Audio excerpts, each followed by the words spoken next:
L'Organisation mondiale de la santé s'est inquiétée ce jeudi de l'aggravation de la situation. À court terme, le gouvernement français ne prévoit donc pas de nouvelles restrictions pour lutter contre The warning signs are clear in pockets of the country. A crushing new wave. The WHO labeling the newly named Omicron variant a variant.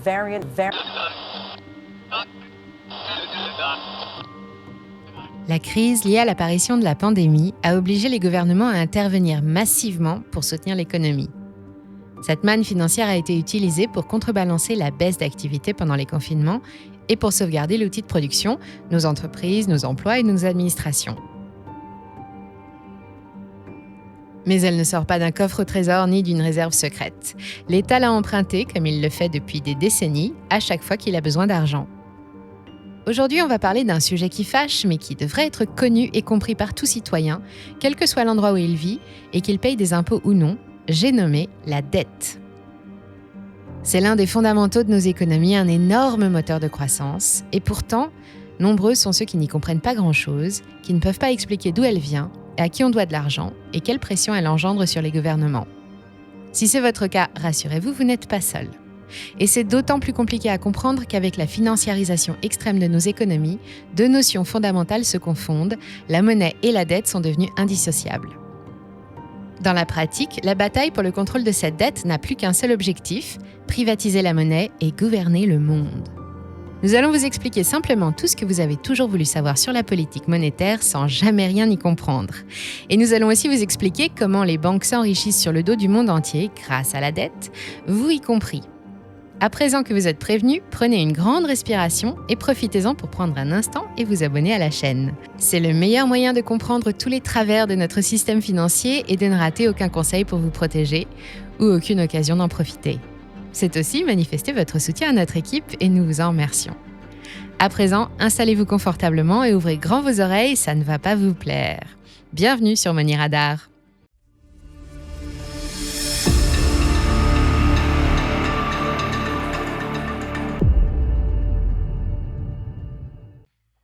La dette, le fléau du XXIe siècle. La source principale de préoccupation des gouvernements depuis des décennies.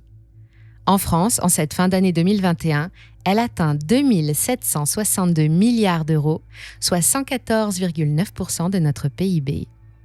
Pour l'Europe, c'est 100,5%. Et aux États-Unis, elle a atteint son plafond réglementaire de 28 400 milliards de dollars et 125% du PIB. Et dans le monde, c'est 296 000 milliards de dollars au deuxième trimestre 2021, bien au-dessus du PIB planétaire de 350% environ à l'heure où nous réalisons cette vidéo. La dette écrase les économies les plus fragiles, provoque l'inflation, creuse les inégalités et crée de nouveaux risques. Mais à qui doit-on tout cet argent ? Aux banques principalement et aux grandes institutions financières privées. Pour comprendre comment nous en sommes arrivés là, je dois d'abord vous parler du budget de l'État et de politique monétaire. Vous allez voir qu'il n'y a rien de compliqué. Comme tout le monde, un État a besoin d'argent pour financer ses dépenses. Celles-ci peuvent être plus ou moins décidées, prévues à l'avance, comme les salaires des fonctionnaires, ou des projets de construction d'une nouvelle route, d'école ou de centrales électriques. Elles peuvent aussi être liées à des situations d'urgence, comme une crise immobilière, financière, des tensions militaires ou, évidemment, une pandémie. Pour financer ses besoins, un État dispose de plusieurs sources de revenus. En France, elles sont détaillées chaque année dans les comptes de la nation qui servent de base à l'établissement du budget de l'État. En 2020, elles représentent 313,4 milliards d'euros, principalement des recettes fiscales, qui sont ensuite réparties entre les différents postes de charge, après déduction de la part revenant aux collectivités territoriales et à l'Europe. Oui, mais voilà, en 2020, Covid oblige, les dépenses ont explosé et ont atteint 61,6% du PIB, soit après un rapide calcul, 1 418 milliards d'euros pour 313 milliards de ressources. C'est ce fameux déficit du budget de l'État, toujours sujet de discussion houleuse à l'Assemblée nationale et qui est devenu chronique depuis 40 ans. Pour financer cet écart, l'État emprunte. Depuis 1975, le budget de l'État français est systématiquement en déficit et chaque nouveau déficit vient s'ajouter au précédent année après année. Voilà de quoi est faite notre dette. La plupart des gens croient que lorsqu'un pays, et a fortiori la France, emprunte de l'argent pour financer ses dépenses, il se tourne vers une banque centrale, organe officiel de la régulation de la masse monétaire et de lutte contre l'inflation. Pourtant, c'est une erreur. Mais la confusion est facile à expliquer.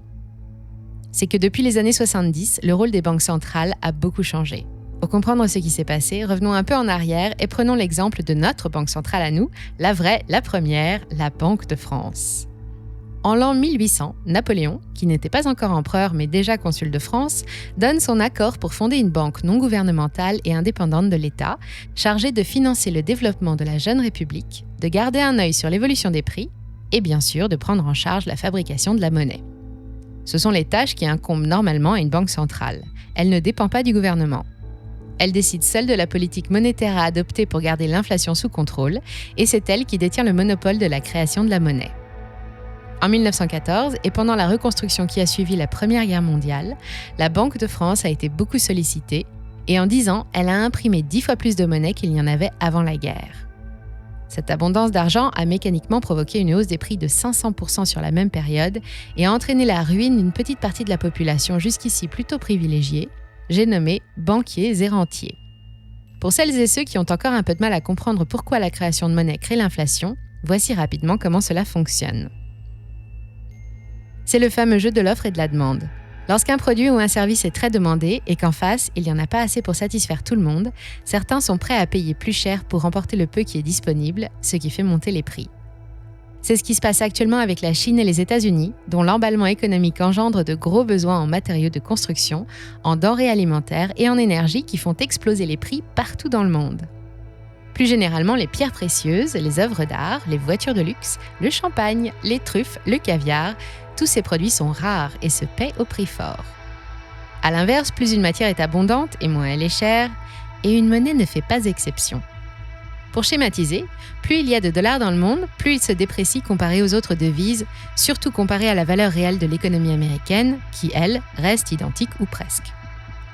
Cela engendre une hausse des prix sur le territoire et pénalise le commerce extérieur. 1 kilo de pommes qui vaut 5 $ sur le territoire américain reste 1 kilo de pommes qui ne vaut qu'1 € en France. L'inflation n'est pas l'ennemi de la croissance, mais elle doit être modérée. Or, plus on imprime de monnaie, plus les risques d'inflation augmentent. Garder le contrôle de la valeur d'une monnaie passe par le contrôle de la masse monétaire en circulation, et on se sert donc de la planche à billets pour maîtriser l'inflation. C'est l'un de ces deux outils que l'on appelle la politique monétaire, l'autre étant les taux directeurs, mais nous y reviendrons plus tard. Parfois, il arrive certaines choses qui obligent à y avoir recours, des événements imprévus qui réclament soudain des quantités de capitaux. Ce qui nous ramène en 1936. Cette année-là, l'État prend le contrôle de la Banque de France en nommant lui-même ses administrateurs et récupère le monopole de la création monétaire. Après la guerre et sous la gouvernance monétaire de l'État, l'économie française va connaître un avènement du trésor public et les 30 Glorieuses, 5% de croissance moyenne par an pendant 30 ans, soutenus par des plans massifs d'investissement public financés par la création monétaire. Mais cette présence de l'État à tous les niveaux ne plaît pas aux libéraux qui n'ont pas oublié quels furent les effets de l'inflation des années 20 sur leur patrimoine. De grands banquiers et industriels militent activement pour la dérégulation des marchés financiers et pour que les banques centrales retournent à leur place, se bornent à surveiller l'inflation et surtout cessent de prêter de l'argent aux États. Pour cela, en 1972, les statuts de la Banque de France sont revus et l'État français se voit limiter son droit d'emprunter auprès de sa propre banque, autrement dit de créer de la monnaie nouvelle, au prétexte d'un risque d'inflation trop élevé. Pour plus de facilité, il doit se tourner dorénavant vers les banques privées. Pourtant, dans les années 80, l'argent manque. Il faut construire l'Europe et relancer l'économie, et c'est avec la création de la Banque centrale européenne qui fédère toutes les banques nationales du continent que la Banque de France va perdre tout rôle actif dans la politique monétaire, en même temps que l'État français. L'article 104 du traité de Maastricht, un traité refusé lors du référendum du 20 septembre 1992 et pourtant ratifié, est devenu l'article 123 du traité de Lisbonne, prévoit clairement la fin de la création monétaire régalienne. Dorénavant, ni la BCE ni les banques nationales ne pourront accorder de crédit aux institutions, aux organes ou aux États adhérents de l'Union européenne. Dorénavant, acquérir des instruments de la dette souveraine, autrement dit les obligations d'État, l'autre moyen pour un pays d'avoir recours à l'emprunt, est aussi interdit aux banques centrales. Dorénavant, les États membres s'adresseront aux banques privées pour financer les déficits de budget et les mesures d'urgence. Et voici maintenant comment tout cela fonctionne. Pour pouvoir prêter à ses clients, une banque doit elle aussi emprunter. Elle va généralement se fournir auprès de confrères ou de sa banque centrale. C'est ce que l'on appelle le refinancement. Ce terme vous dit peut-être quelque chose. Vous avez déjà certainement entendu parler du taux de refinancement publié par la BCE et que l'on connaît aussi sous le nom de taux directeur ou des taux des OAT à 10 ans, des obligations assimilables au Trésor. C'est le taux qui sert de base au calcul de tous les crédits distribués en Europe. Actuellement, ce taux est à 0 et il flirte avec ce niveau depuis 2014, ce qui a grandement contribué à la croissance en facilitant l'accès au crédit pour tous les agents économiques. Une banque centrale est souvent assise sur de grosses réserves d'or et de devises, mais lorsqu'elle prête 10 millions d'euros à une banque privée, en réalité, elle ne puise pas dans son coffre, mais crée de l'argent nouveau. Bien sûr, cette monnaie n'est pas frappée ou imprimée sur du papier pour fabriquer des pièces ou des billets, elle n'est constituée que de lignes de code sur un serveur, mais c'est la même chose. Ce sont 10 millions d'euros de plus sur le marché monétaire et qui entrent dans le circuit économique pour y être échangés contre des biens ou des services. Chaque fois qu'une banque centrale prête, elle crée de la monnaie exactement de la même façon que si elle produisait physiquement des liasses de billets. À la fin, et avec le remboursement de la dette, la monnaie créée disparaît et la situation revient à son point de départ. Si chaque année il y a plus de crédits accordés que remboursés, alors la masse monétaire augmente, et inversement. Voilà comment naît l'argent, comment il circule et comment il meurt. Mais ça, c'était avant. Avant Maastricht et avant l'article 123 du traité de Lisbonne. Aujourd'hui, l'argent ne meurt plus et c'est ce qui cause tous les déséquilibres dont nous sommes témoins. L'explication est simple une fois que l'on a compris comment fonctionne le mécanisme qui le maintient en vie. Ce mécanisme, ce sont les clients des banques centrales, autrement dit, les banques privées qui l'ont mis au point. On l'appelle l'argent éternel et le moins que l'on puisse dire, c'est que cela rapporte. Je vais vous faire un tour de magie. Reprenons l'exemple de la BCE et admettons qu'elle accorde un prêt de 10 millions d'euros à la banque Money Radar. Money Radar n'emprunte pas physiquement d'argent à la BCE, celle-ci crée simplement quelques lignes de code, sorte de reconnaissance de dette numérique pour un montant de 10 millions d'euros à 0%. La banque Money Radar ne va pas redistribuer cet argent, elle va en quelque sorte le déposer en garantie auprès de la BCE. Ces 10 millions vont donc apparaître dans le bilan de la banque et c'est là que débute la magie. Depuis 1988, et plus encore après la crise de 2008, la réglementation a évolué et les banques sont limitées dans le montant de leurs emprunts. Elles doivent pouvoir faire face à leurs engagements à tout moment. Par sécurité, elles sont soumises à plusieurs ratios, dont le célèbre ratio de solvabilité ou encore ratio de Bâle ou Bâle 3, selon les appellations, du nom de la ville suisse où se sont signés les accords du même nom. Que disent-ils ? Ils disent simplement que pour qu'une banque puisse prêter 100 €, il faut qu'elle détienne au minimum 7 € de capitaux propres. Respecter les ratios de solvabilité, au nombre de 2 depuis les accords de Bâle 3, suffit à assurer la solidité d'un établissement financier. Notre banque Money Radar, qui détient au moins 10 millions d'euros de garanties empruntées à 0%, est donc capable de prêter à ses clients au minimum 142 millions d'euros. Magie ! Voilà comment aujourd'hui 93% de la monnaie européenne est imprimée par les banques privées.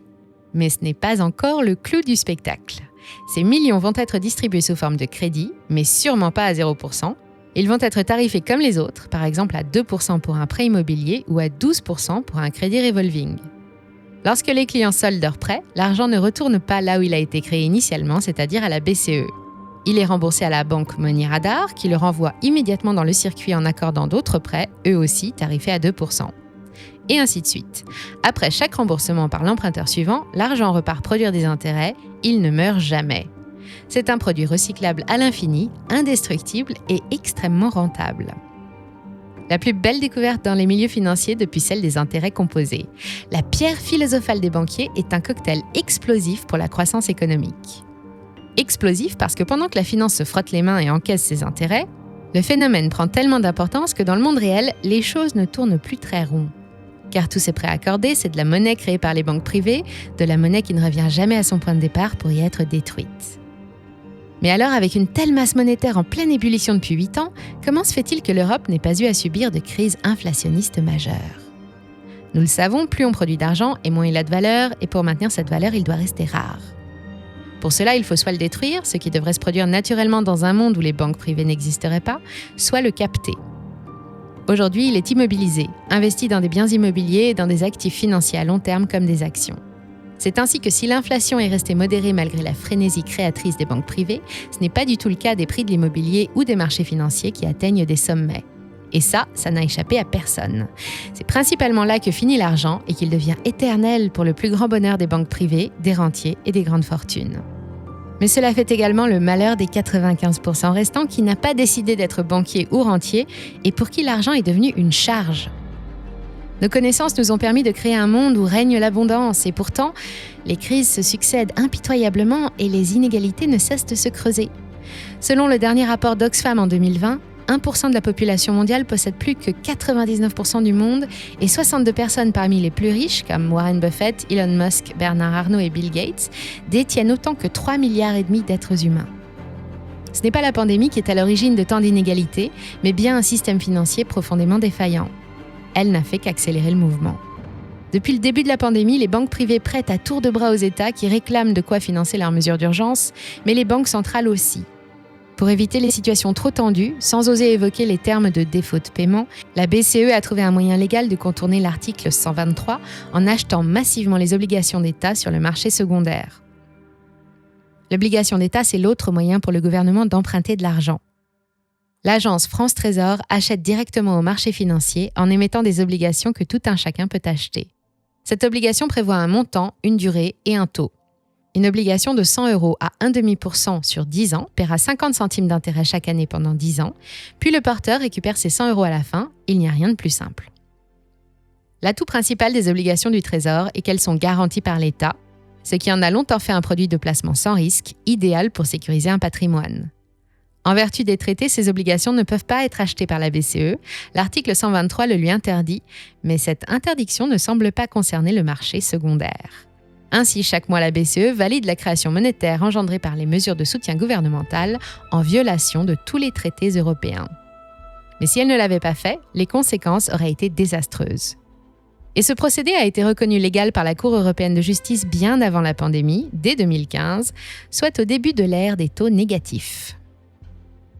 En France, le sujet de la dette est fréquemment abordé lors des confrontations politiques. C'est une sorte de carte-réponse que présente Bercy à chaque demande d'augmentation de budget. Il n'y a pas d'argent. La France est surendettée. Nous avons vécu trop longtemps au-dessus de nos moyens.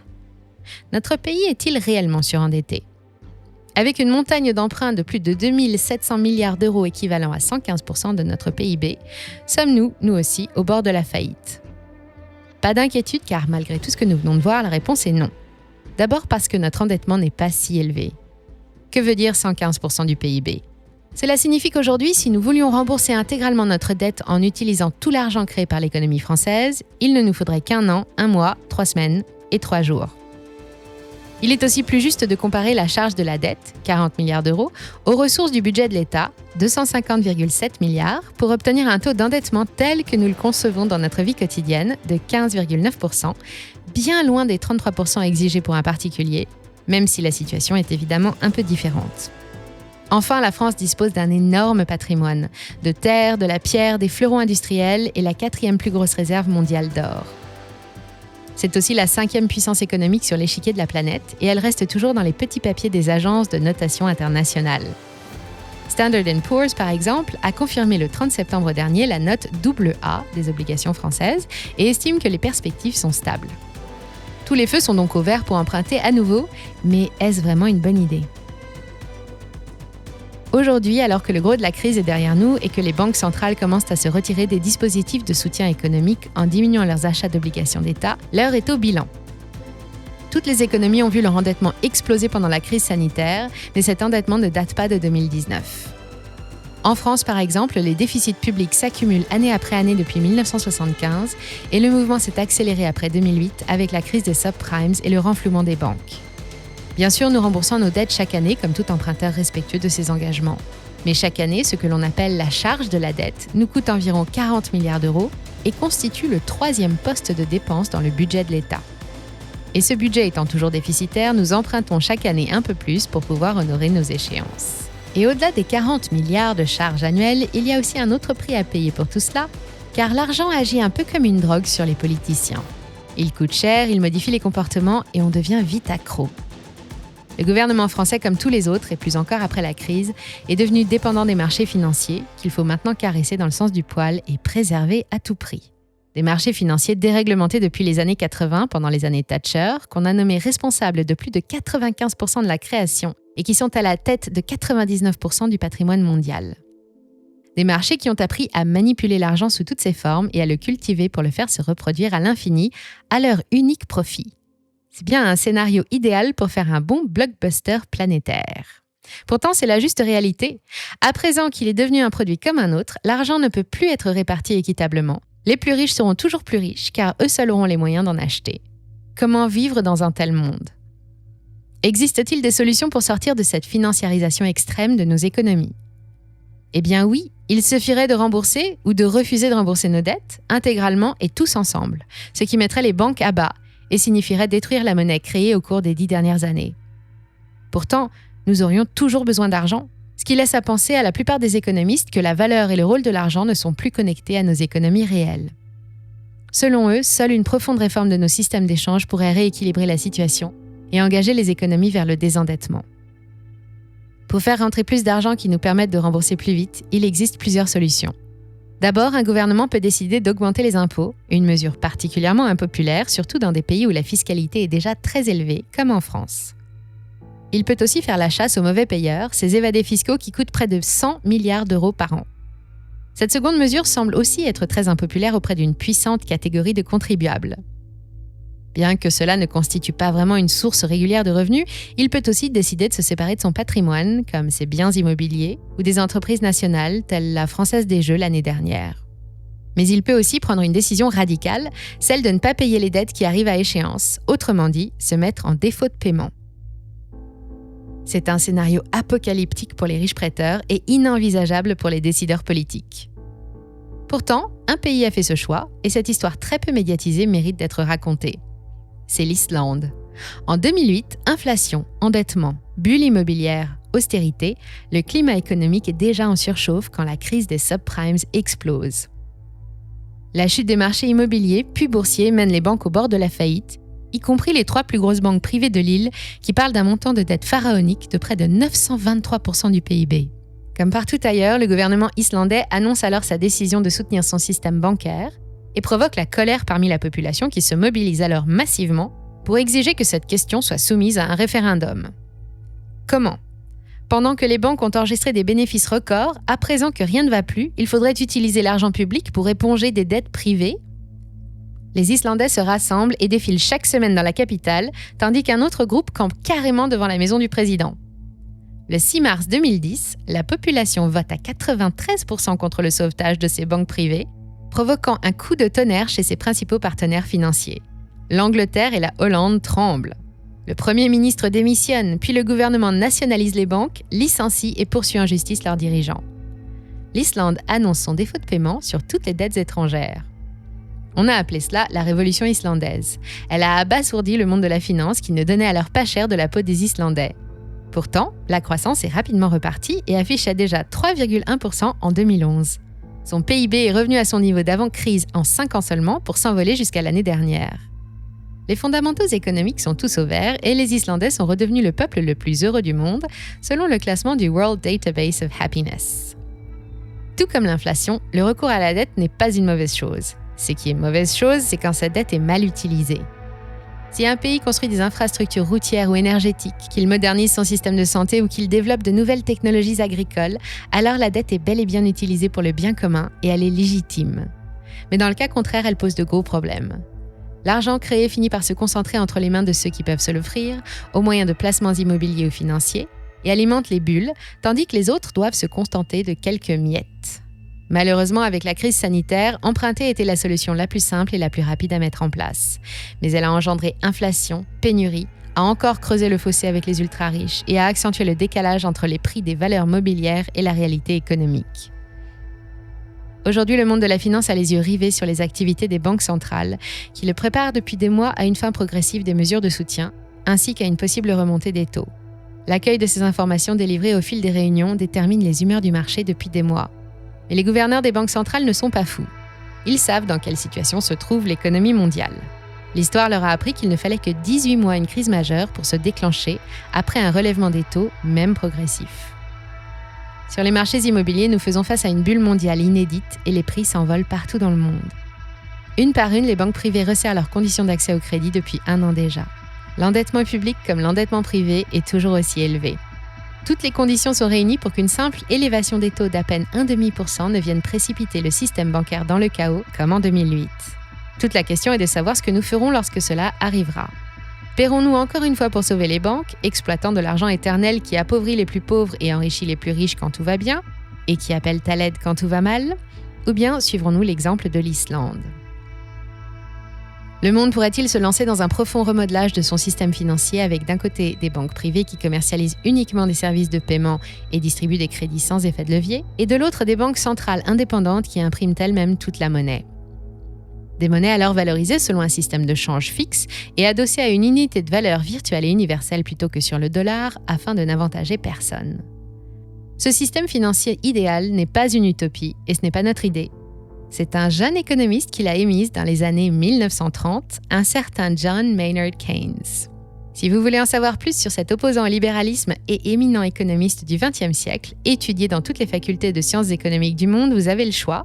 Soit vous procurez la totalité de ses ouvrages, mais ça représente un gros budget, soit vous plongez dans l'un des nombreux livres dont il fait l'objet, les plus abordables étant ceux issus des presses universitaires. Comme d'habitude, nous vous avons préparé quelques liens dans le descriptif. Vous y trouverez également de quoi nous rejoindre sur notre page Twitter et sur notre fil Telegram pour un peu plus de proximité et d'opportunités d'investissement.